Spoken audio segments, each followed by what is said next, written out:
Sitting right beside me is Okoyemi Oguntade, who is an analyst from the Financial Derivatives Company Limited. Thank you, Okoyemi, for coming on the program. Thank you for having me. I'd like us to look at the market, the oil market first, very briefly. We're seeing oil breaking the psychological resistance level of $50 per barrel. Just give us a snippet into what's happening in the market.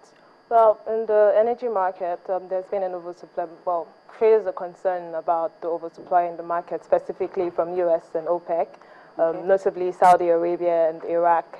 I mean, Iraq is producing a record high of 30 million barrels per day. And this supply is, leading traders to, sell off on their contracts because they expect oil prices to, further. But let's just quickly switch into the non-oil sector. We're seeing reports on wheat crop, defying El Nino worries, boosting yields. One of the reasons for this is that there's been favorable weather conditions in terms of the production of wheat. Tell us more about that. Well, within the agri-commodities market, everything is most of what happens in the market is determined by weather conditions. And then there's been recent concerns about the El Nino weather, affecting yields in the market. But of recent, what we've seen is that the weather conditions are actually going against this El Nino impact you would expect. We're having favorable weather conditions in the US, which is a major producer and exporter of wheat and corn.